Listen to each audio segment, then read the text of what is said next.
வணக்கம். இன்னைக்கு நாம ஒரு முக்கியமான சட்ட பிரச்சனைய பத்தி விரிவாக பேச போறோம்.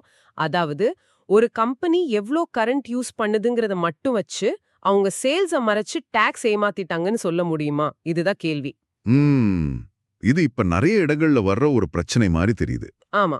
இதுக்கு நம்ம ஆதாரம் அலகாபாத் ஹைகோர்ட்டோட ஒரு ரீசன்ட் தீர்ப்பு. MS Eco cement India limited கம்பெனிக்கும் உத்தரப்பிரதேச அரசாங்கத்துக்கும் நடந்த கேஸ். இது ரிட் டாக்ஸ் கேஸ். எண் 10700002023. தீர்ப்பு இப்போ செப்டம்பர் 9, 2025ல தான் வந்திருக்கு. சரி. ரிட்டேக்ஸ்னா ஹைகோர்ட்டுக்கு நேரடியா போயிருக்காங்களா? ஆமா. இதுல நாம என்ன பார்க்க போறோம்னா, இந்த மாதிரி மறைமுக ஆதாரங்கள் இருக்குல்ல, கரண்ட் பில் மாதிரி, இத டாக்ஸ் ஆபீசர்ஸ் எப்படி பயன்படுத்துறாங்க, கோர்ட் இதை எப்படி பாக்குது, இது நம்ம புரிஞ்சுக்கணும். உங்க கம்பெனியோட கரண்ட் பில்லே உங்களுக்கு டாக்ஸ்ல சிக்கல் கொண்டு வருமா? வாங்க கொஞ்சம் ஆழமா பார்க்கலாம். சரி, பார்க்கலாம். சரி, முதல்ல கேஸோட பேக்ரவுண்ட் பாப்போம். ஈகோ சிமெண்ட்னு ஒரு கம்பெனி, அவங்க சிமெண்ட் தயாரிக்கிறாங்க, ஸ்டீல் வியாபாரமும் பண்றாங்க. ஜனவரி 9, 2019ல இவங்க கம்பெனில ஒரு ஆய்வு, ஒரு இன்ஸ்பெக்ஷன் நடக்குது. ம். வழக்கமான ஆய்வு மாரி தான் ஆரம்பிச்சிருக்கு. ஆமா, அந்த ஆய்வுக்கு அப்புறம் முதல்ல சில நடவடிக்கைகள் எடுத்தாங்க, செக்ஷன் 130, 122 கீழ. ஆனா அது அப்புறம் கேன்சல் ஆயிடுச்சு.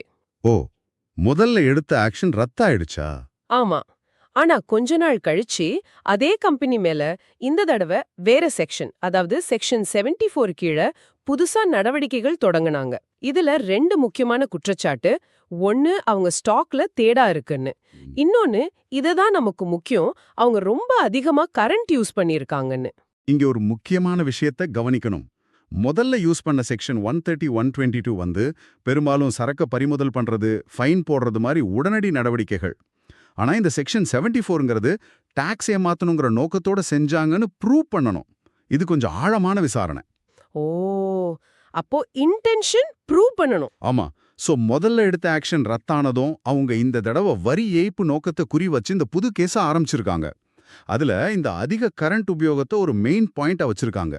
இதுதான் கேஸ்ல ஒரு திருப்பம். சரி, இந்த புது செக்ஷன் 74 நடவடிக்கைகள் படி அந்த கம்பெனிக்கு எதிரா அக்டோபர் 20, 2022ல ஒரு ஆர்டர் போடுறாங்க. டாக்ஸ் கட்டணும், ஃபைன் கட்டணும்னு. அதாவது வரி ஏய்ப்பு பண்ணிட்டாங்கன்னு முடிவு பண்ணிட்டாங்க. ஆமா. இதை எதிர்த்து கம்பெனி அப்பீல் போனாங்க. ஜூன் 6, 2023ல அப்பீல் தீர்ப்பு வந்துச்சு. அதுல கீழ்கோர்ட் ஆர்டர் கொஞ்சத்தை உறுதி செஞ்சாங்க.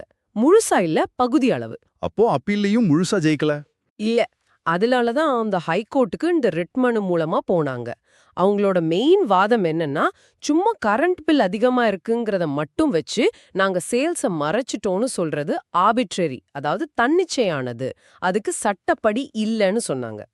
நியாயமான வாதம் மாதிரி தான் தெரியுது. அது மட்டும் இல்ல, அவங்க கொடுத்த நிறைய விளக்கங்கள், ஆதாரங்களை ஆபீசர்ஸ் சரியா பார்க்கவே இல்லன்னு சொன்னாங்க. இங்கதான் அந்த முக்கியமான சட்ட கேள்வி வருது. மறைக்கப்பட்ட விற்பனை நடந்திருக்கலான்னு ஒரு முடிவுக்கு வர ஒரு கம்பெனி யூஸ் பண்ண கரண்ட் அளவு அதிகமா இருக்குங்கிறத ஒன்ன வச்சு மட்டும் சொல்லிட முடியுமா? இது கொஞ்சம் சிக்கலான பாயிண்ட். ஆமா. ஏன்னா ஏன்னா ஒரு ஃபேக்டரியோட கரண்ட் நுகர்வு நிறைய விஷயங்களை பொறுத்தது. வெறும் ப்ரொடக்ஷன் அளவு மட்டும் இல்ல. யோசிச்சு பாருங்க, ஒரு பழைய மிஷின் ஓடுதுன்னு வச்சுக்கோங்க. அதே அளவு சிமெண்ட் தயாரிக்க ஒரு புது மிஷினை விட அதிக கரண்ட் எடுக்கும் இல்லையா? ஆமா ஆமா, எஃபிஷியன்சி கம்மியா இருக்கும். கரெக்ட். இல்லனா மூலப்பொருளோட தரம் மாறினா அதை அரைக்கிற ப்ராசஸ்க்கு அதிக எனர்ஜி தேவைப்படலாம். இல்ல மிஷினை அடிக்கடி நிறுத்தாம ஓட்டினா கரண்ட் கன்சம்ஷன் மாறும். ஏன், வெயில் காலத்துல மிஷின் சூடாகாம இருக்க கூலிங் சிஸ்டம் அதிகமா ஓடினா கூட பில் அதிகமாகும். இவ்வளவு விஷயங்கள் இருக்கும்போது சரி, கரண்ட் அதிகமா போச்சு, அதனால ப்ரொடக்ஷன் அதிகம், சோ சேல்ஸை மறைச்சிட்டாங்க அப்படின்னு சிம்பிளா ஒரு லைன்ல முடிவுக்கு வர்றது, அது எப்படி சரியா இருக்கும்? அது வெறும் ஊகமாயிடாதா? இது ரொம்ப முக்கியமான பாயிண்ட். அப்போ கோர்ட் என்ன சொன்னாங்க? கோர்ட் ரொம்ப தெளிவா சொல்லிட்டாங்க. மின்சார நுகர்வை மட்டும் அடிப்படையா வச்சு மறைக்கப்பட்ட விற்பனையை தீர்மானிக்க முடியாதுன்னு. இதுதான் இந்த கேஸோட மைய கருத்து. ஓ, அப்போ அந்த ஒரு காரணத்தை மட்டும் ஏத்துக்க முடியாது? நிச்சயமா முடியாது.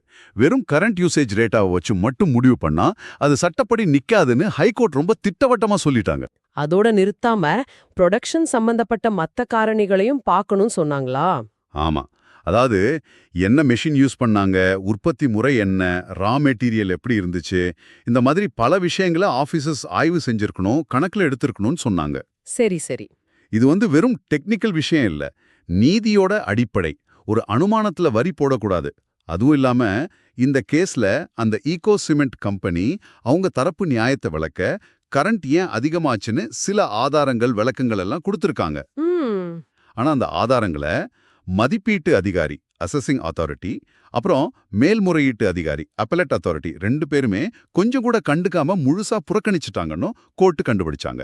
ஓ, ஆதாரத்தையே பார்க்கலையா? பார்க்கல. இது ஒரு பெரிய ப்ரொசீஜர் தப்பு. ஏன்னா ஒருத்தர் கொடுக்கிற ஆதாரத்தை ஏன் ஏத்துக்கலன்னு காரணம் சொல்லாம நிராகரிக்கிறது அது இயற்கை நீதிக்கு எதிரானது. பிரின்சிபிள்ஸ் ஆஃப் நேச்சுரல் ஜஸ்டிஸ் படி தப்பு. அதோட அந்த அப்பீல் ஆர்டர் போட்ட விதத்தையும் கோர்ட்டு குறை சொன்னாங்க. அது எல்லா பக்கத்தையும் யோசிச்சு எடுத்த முடிவா தெரியல. மெக்கானிக்கலா கீழ் ஆபீசர் சொன்னதை கொஞ்சத்தை ஏத்துக்கிட்ட மாதிரி இருக்குன்னு சொன்னாங்க. சரி, புரியுது. அப்போ கடைசியா கோர்ட் என்ன உத்தரவு போட்டாங்க? அந்த 2 ஆர்டரையும், அதாவது அசஸிங் ஆபீசர் ஆர்டர் அப்புறம் அப்பீல் ஆர்டர் 2யும் ரத்து செஞ்சாங்க. ஓ, கேஸ் முடிஞ்சதா அப்போ? இல்ல ரத்து செஞ்சுட்டு கேஸ மறுபடியும் அதே கீழ் ஆபீசருக்கு, அதாவது அசஸிங் ஆபீசருக்கு திருப்பி அனுப்புனாங்க. ரிமாண்ட் பண்ணாங்க. ஓ, ரிமாண்ட் பண்ணாங்களா? சரி. ஆனா ஒரு முக்கியமான கண்டிஷனோட, இந்த தடவை அந்த ஆபீசர் பழைய விஷயத்தையெல்லாம் நோண்டக்கூடாது. சரி. இந்த கரண்ட் கன்சம்ஷன் சம்பந்தப்பட்ட அந்த ஒரு பிரச்சனையை மட்டும் திரும்ப பார்க்கணும்னு ஆர்டர் போட்டாங்க. இது முக்கியம். ஆமா, இது கவனிக்க வேண்டிய விஷயம்.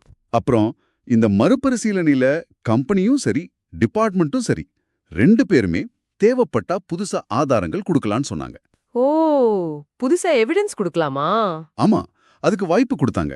இந்த விசாரணையை 3 மாசத்துக்குள்ள முடிக்கணும்னு டைம் ஃப்ரேம் ஆச்சாங்க. ஓகே. அப்போ இந்த தீர்ப்புல இருந்து நமக்கு கிடைக்கிற முக்கிய பாடங்கள் என்ன? இதுல இருந்து சில விஷயங்கள் ரொம்ப தெளிவா தெரியுது. ஒன்னு, ரொம்ப முக்கியமா, ஒரு கம்பெனி எவ்வளோ கரண்ட் யூஸ் பண்ணுதுங்கிறது மட்டுமே வச்சு அவங்க ஜிஎஸ்டி கட்ட வேண்டியதை முடிவு பண்ண முடியாது. அது வேணா ஒரு துணை காரணியா இருக்கலாம். ஆனா அது மட்டுமே ஆதாரம் கிடையாது. சரி. 2வது, டாக்ஸ் ஆபீசர்ஸ் அவங்க முன்னாடி வைக்கிற எல்லா வாதங்களையும் எல்லா ஆதாரங்களையும் கவனமா பார்க்கணும். எதையாவது ஏத்துக்கலனா ஏன் ஏத்துக்கணும்னு காரணத்தை தெளிவா சொல்லணும். மேம்போக்கா இருக்கக்கூடாது. ஆமா, காரணத்தை சொல்லணும். 3வது, ஒரு தடவை ஆரம்பிச்ச நடவடிக்கையை கேன்சல் பண்ணிட்டு அப்புறம் கிட்டத்தட்ட அதே காரணத்துக்காக வேற செக்ஷன்ல புதுசா நடவடிக்கை எடுக்கும்போது ஆபீசர்ஸ் ரொம்ப கவனமா சட்ட நுணுக்கங்களை சரியா புரிஞ்சுகிட்டு செய்யணும். ம். இது அதிகாரிகளுக்கு ஒரு எச்சரிக்கை மாதிரி. ஆமா. 4வதா, கேஸ திரும்ப விசாரணைக்கு அனுப்புனது மூலமா 2 பக்கமும் அவங்க நியாயத்தை ஆதாரத்தோட சொல்ல அவங்களுக்கு மறுபடியும் உரிமை கிடைச்சிருக்கு. இது வெறும் நடைமுறை இல்ல, வரி விதிப்புல நியாயமும் வெளிப்படைத்தன்மையும் இருக்குன்னு உறுதி செய்யுது. ஆக, இந்த கேஸ் நமக்கு என்ன சொல்லுதுன்னா, இந்த கரண்ட் பில், தண்ணி பில் மாதிரி மறைமுக காரணிகளை மட்டும் வச்சு ஒரு கம்பெனி வரி ஏய்ப்பு செஞ்சிட்டாங்கன்னு முடிவு பண்றது சட்டப்படி நிக்காது. கரெக்ட். ஆபீசர்ஸ்க்கு வெறும் அனுமானம் பத்தாது. நல்ல உறுதியான, முடிஞ்சா நேரடியான ஆதாரங்கள் வேணும். இது நீங்க பிசினஸ் பண்றீங்கன்னா உங்களுக்கும் இது பொருந்தும். உங்க கம்பெனியோட டேட்டா, குறிப்பா இந்த கரண்ட் யூசேஜ், ரா மெட்டீரியல் வாங்குறது மாதிரி விஷயங்களை ஆபீசர்ஸ் எப்படி பார்க்கலாம், எப்படி தப்பா புரிஞ்சுக்கலாம்னு நீங்க கொஞ்சம் யோசிக்கணும். அவங்க கண்ணுக்கு எது தேடாவா தெரியுதோ அதுக்கு உங்ககிட்ட சரியான விளக்கம் இருக்கணும். சரியா சொன்னீங்க. இது எல்லா பிசினஸுக்கும், ஏன் டாக்ஸ் ஆபீசர்ட்ட டீல் பண்ற எல்லாருக்குமே ஒரு முக்கியமான பாடம். உங்க ரெக்கார்ட்ஸ், கணக்கு வழக்குகள், ப்ரொடக்ஷன் ரெக்கார்ட்ஸ் எல்லாம் எவ்வளோ கரெக்டா வச்சிருக்கணும். அப்புறம் இந்த மாதிரி இன்டைரக்ட் இண்டிகேட்டர்ஸ்ல ஏன் மாற்றம் வருதுன்னு தேவைப்பட்டா விளக்க தயாரா இருக்கணுங்கிறத இந்த கேஸ் நல்ல காட்டுது. ஆமா. சில சமயம் டேட்டா கரெக்டா இருக்கும், ஆனா அவங்க பார்க்குற கோணம் வேற மாதிரி இருக்கலாம். நீங்க புது மிஷின் போட்டதுனால கரண்ட் பில் ஏறி இருக்கலாம், ஆனா அவங்க அதை ப்ரொடக்ஷன் ஏறிச்சுன்னு பார்க்கலாம். சரி. சோ அந்த மாதிரி தப்பா புரிஞ்சிக்க வாய்ப்பு இருக்கிறத முன்னாடியே யோசிச்சு அதுக்கு விளக்கம் தயாரா வச்சிருந்தா தேவையில்லாத சிக்கல் வராது. இறுதியா உங்களுக்காக ஒரு கேள்வி யோசிக்கிறதுக்கு. இந்த கேஸ்ல கரண்ட் பில் ஒரு முக்கிய விவாதமா இருந்துச்சு. இதே மாதிரி வேற என்னென்ன மறைமுக அறிகுறிகளை வச்சு டாக்ஸ் ஆபீசர்ஸ் ஒரு பிசினஸோட வருமானத்தை கணிக்க முயற்சி பண்ணலாம்னு நீங்க நினைக்கிறீங்க?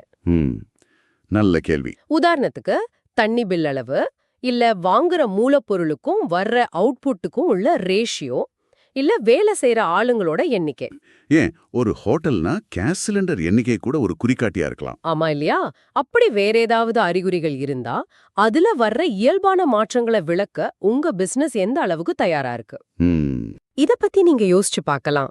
இது இந்த கேஸோட எல்லைக்கு அப்பால போனாலும் நாம இப்போ பேசின விஷயங்கள்ல இருந்து வர்ற ஒரு முக்கியமான நடைமுறை கேள்வி. இத பத்தி யோசிக்கிறது கண்டிப்பா பின்னால உதவும்.